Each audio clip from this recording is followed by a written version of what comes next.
After the end of Halloween 2 in 1981, we weren't sure what the future held for Michael Myers. Michael. And when the release of Halloween 3 Season of the Witch arrived in 1982, audiences were less than thrilled at the absence of the shape. Halloween 3, Season of the Witch, the night no one comes home. The franchise chose to move in an entirely different direction. You don't really know much about Halloween. We've covered all the first 6 movies in the original continuity of the Halloween franchise, except for this one. So today, we'll take a look behind the scenes of Halloween 3 Season of the Witch, so you know exactly how we got to Halloween masks killing millions of kids, and their only hope for salvation is Tom Atkins and his glorious mustache. Stop it! Stop it! Stop it! ETEP here. Those of you familiar with the channel will know I am definitely not a bot, but according to Lit Cigarette Reviews, some no-name channel who says I was AI reading a script, and I said, yes, I absolutely was reading a script because I wrote the script for the Halloween 2 video and then recorded the vocals. And yeah, I just find it humorous that he thought I was AI, so I decided to show the comment thread here and my responses to him. So, Lit Cigarette Reviews, thank you for watching, buddy. And to those of you who are new here, hi. I swear to you, I am a real human being. So, yeah, enjoy the video.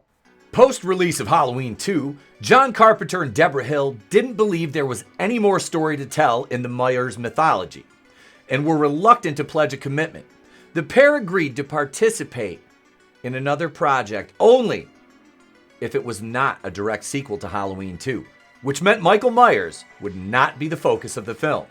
Mustafa Akkad, who had produced the first 2 films, gave Halloween 3 Season of the Witch a budget of $4.6 million.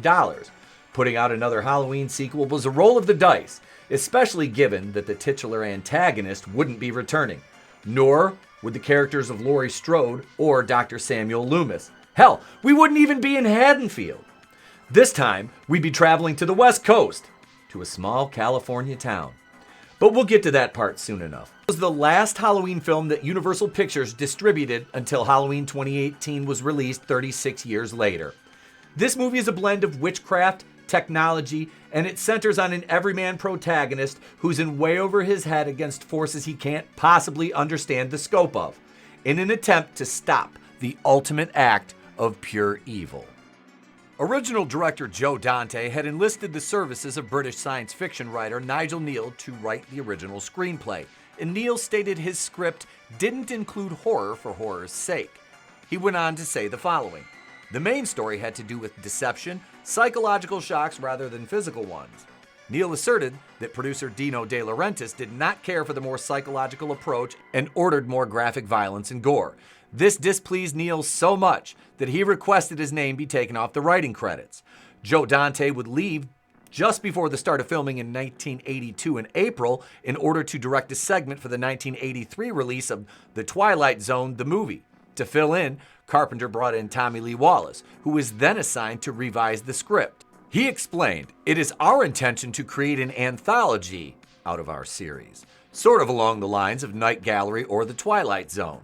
Only on a much larger scale, of course, meaning each year a new film would be released that focused on some aspect of the Halloween season. Even though the film would leave behind the trappings of the masked killer Michael Myers, director Wallace would attempt to add continuity between all 3 films to a certain extent using stylistic themes. The opening of the movie, one which I have edited and customized multiple times, features a digitally animated jack-o'-lantern as an obvious reference to the opening titles of Halloween and Halloween 2. This aforementioned jack-o'-lantern is also the catalyst in the Silver Shamrock commercials that activate the technology in the masks. Another notable example is when Cochran has captured Chalice, and Chalice frees himself and throws the Silver Shamrock skull mask over the surveillance camera, and we're treated to a shot reminiscent of the Myers POV through the mask. Lastly, when Chalice is in the bar, the television shows a commercial for John Carpenter's immortal classic Halloween, setting the movie up in universe as existing. Halloween 3 Season of the Witch was released on October 22nd, 1982. It just had its 42nd anniversary a couple days ago. This film was released just 357 days after Halloween 2, something that would happen again in this franchise, with sequels stepping on each other's toes. Halloween 4, The Return of Michael Myers, hit theaters on October 21st, 1988, and given its success and the return for the film's titular villain, Part 5 dropped on October 13th, 1989, and we all know how that turned out. As I stated earlier, John Carpenter and Deborah Hill returned as producers. After feeling Myers' story was completed in 1981, Carpenter and Hill wanted to transition the series to an anthology model, with a new entry centered around the pagan holiday yearly. That was their condition to continue involvement. Deborah Hill told Fangoria that the film was supposed to be a pod movie, not a knife movie. Tommy Lee Wallace would follow this by taking inspiration from another pod film, Invasion of the Body Snatchers from 1956. The fictional town of Santa Mira was originally the setting of Body Snatchers and would be named as such in Halloween 3 as a means to pay homage to the original. Plot points run parallel with Body Snatchers as well, such as the snatching bodies and replacing them with androids. Halloween 3's subtitle draws its inspiration from the George Romero's second film of the same name, Season of the Witch. But it's similar in name only, as Romero's movie features a wife who develops a love of witchcraft. The Dino De Laurentiis Corporation was involved in the production of Halloween 2 and would return for Halloween 3. He'd also have a role in production on Evil Dead 2, Manhunter, and Army of Darkness, to name a few. Deborah Hill Productions co-produced, and Irwin Yablans with Mustafa Akkad were financiers. Cinematography was handled again by frequent Carpenter collaborator Dean Cundy, who handled the duties on Halloween, Halloween 2, and would reprise his role for Halloween 3. He'd also work on Escape from New York, The Fog, Big Trouble in Little China with Carpenter, as well as being nominated for an Oscar award due to his work on Who Framed Roger Rabbit in 1988, and he would go on to many other huge projects, including a little-known film in 1993 called Jurassic Park. Cundy's work is second to none here, with the array of brightly lit shots mixed in with the scenes washed in an orange glow that pair perfectly with the signature wide views, all adding to the film's amazing atmosphere. Music by John Carpenter and Alan Howarth. The soundtrack was composed by John Carpenter and Alan Howarth, who worked together on the score for Halloween 2 and several other films. Music remained an important element in establishing the atmosphere of Halloween 3. Just as in Halloween and Halloween 2, there was no symphonic score. Much of the music was composed to solicit false startles from the audience. The score of Halloween 3 differed greatly from the familiar main theme of the original and the sequel. Carpenter replaced the familiar piano melody with an electronic theme against a steady beat played on a synthesizer with beeping tonalities. Howarth explains how he and Carpenter composed the music for the third film.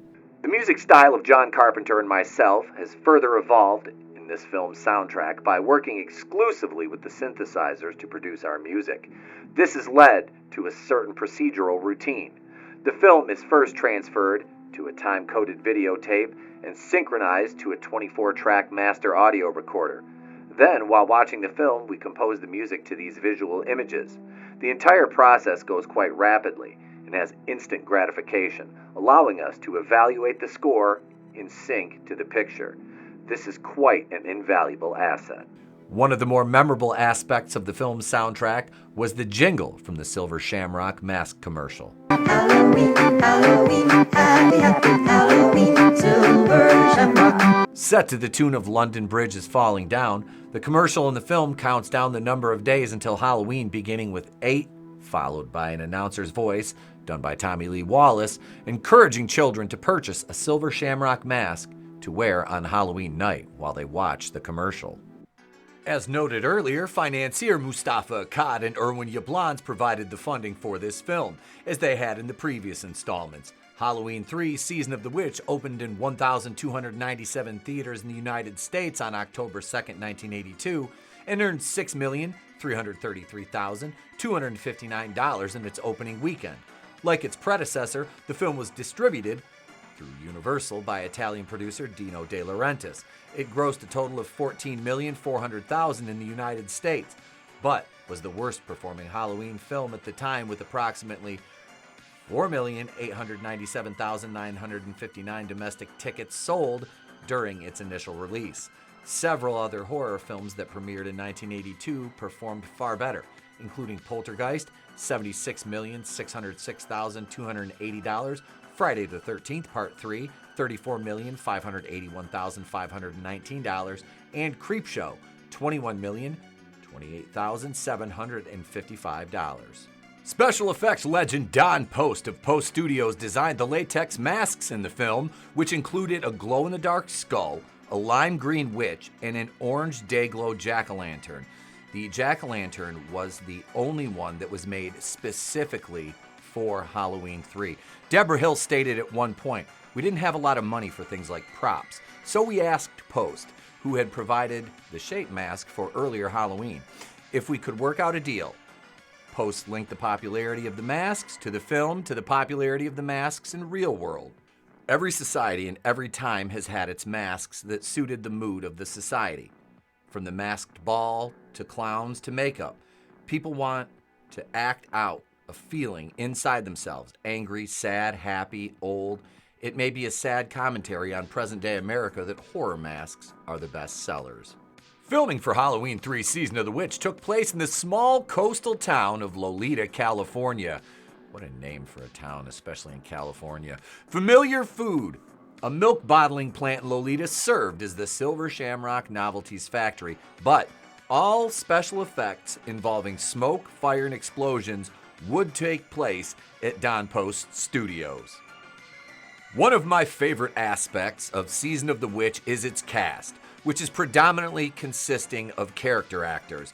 This group could be recognized from various television and film cameos, but there were exceptions, notably Tom Atkins in that ever-so-present glorious mustache. I believe you can get me through the night. Atkins plays Surgeon Dan Chalice in Halloween 3, and before that, he'd been in several Carpenter films such as The Fog and Escape from New York. He also guest starred in television series such as Harry O. and The Rockford Files, and would go on to star in one of the best cult classic horror sci-fis, aside from this film, 1986's Fred Dekker vehicle, Night of the Creeps. Thrill me. Thrill me. Thrill me.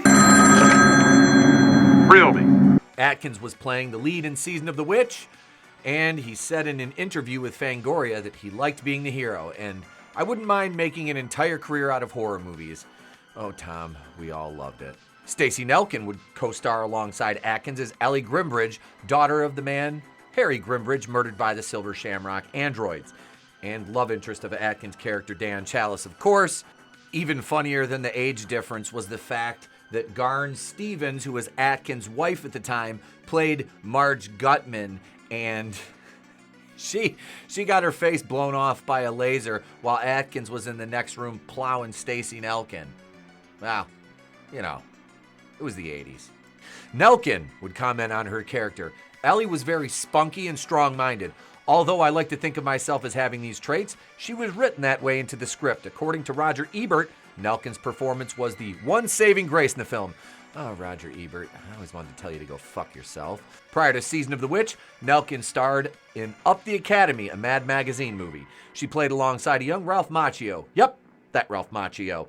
The film's main antagonist, replacing Michael Myers, is played by legendary actor Dan O'Herlihy. He portrays the head of the Silver Shamrock Company, Connell Cochran. Cochran is also the titular witch from the film's title. Incidentally, he would have been 3,000 years old in Nigel Neal's original script.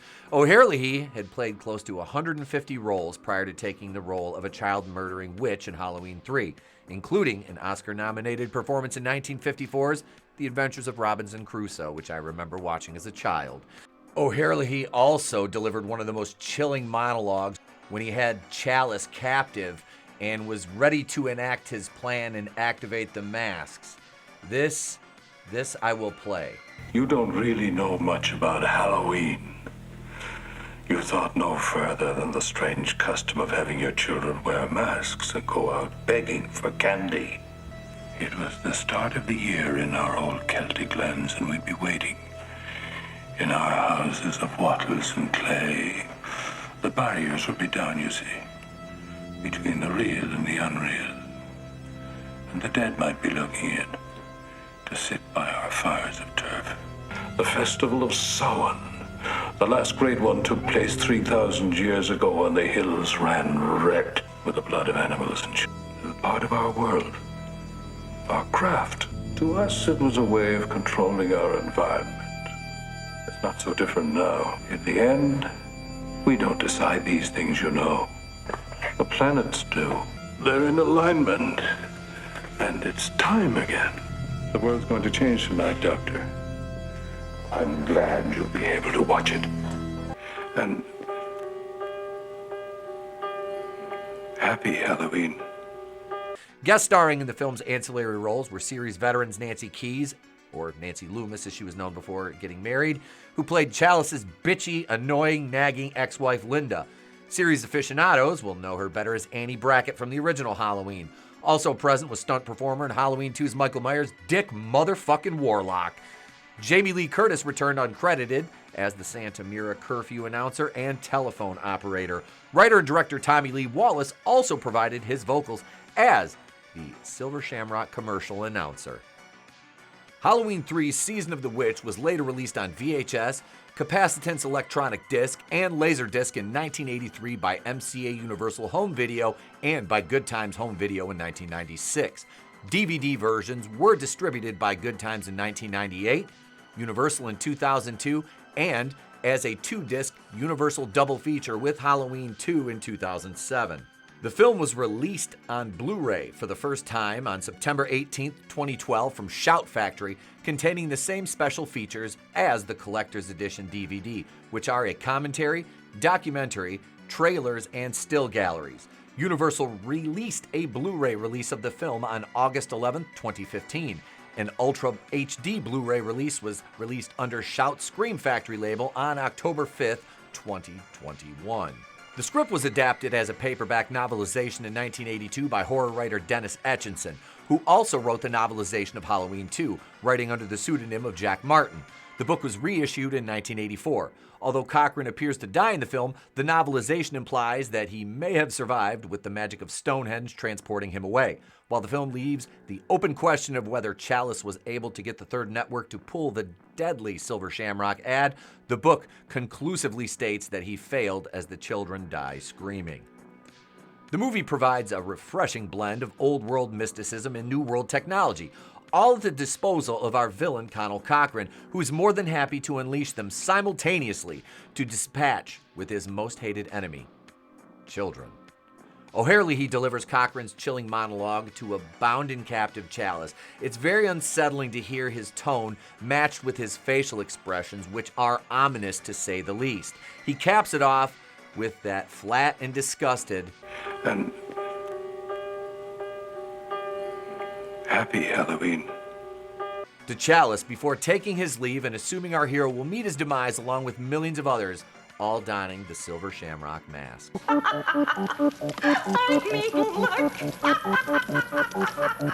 Tom Atkins owns the role of Dan Chalice, a borderline alcoholic, divorced emergency room surgeon, and I truly believe, like Samson in the Bible, his powers derive from his hair. But not his perfectly coiffed cranial region. It's that glorious mustache that makes the ladies love him so much. I mean, he slaps Nurse Agnes on the arse to no complaints. It's alluded to that there was a previous or current hookups between Chalice and Teddy, the attractive medical examiner, and then obviously Nelkin's character of Ellie Grimbridge, which, when they do the horizontal mambo, he asks how old she is. Wait a minute. How old are you? That aside, Chalice is sort of a prelude to the everyman hero that Bruce Willis would later perfect as John McClane in 1988's Christmas classic Die Hard.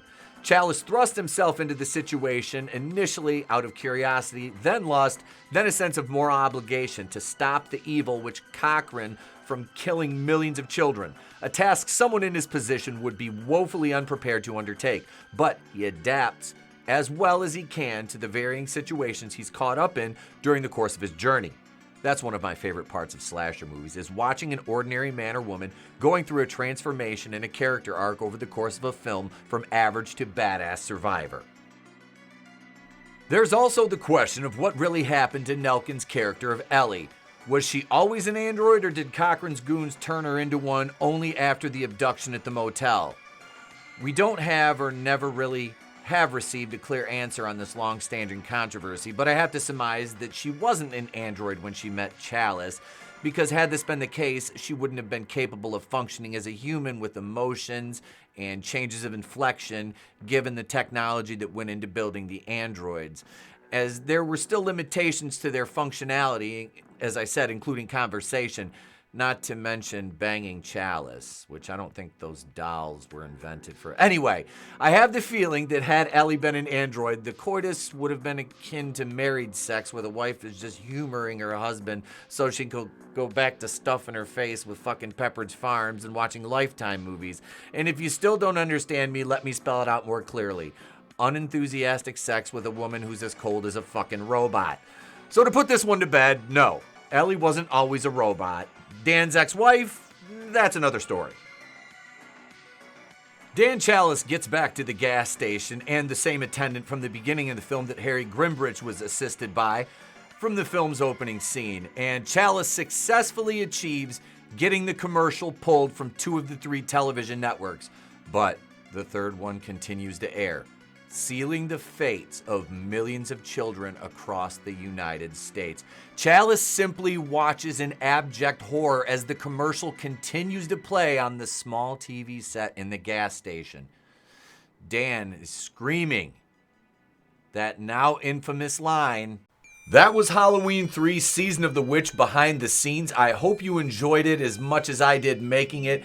This one took a while, but man, was it fun to dig into this movie and the production of it. As much as I enjoy this film, I really enjoy learning more about the behind the scenes, enough to where I really want to get my hands on a special feature edition of this. I have the Halloween 2 and 3 DVD 2-pack, and I think about it, I have a bunch of Halloween 3 merchandise. My son has the Silver Shamrock poster in his room. You know, I've got the t-shirt, we've got hats, and all kinds of stuff.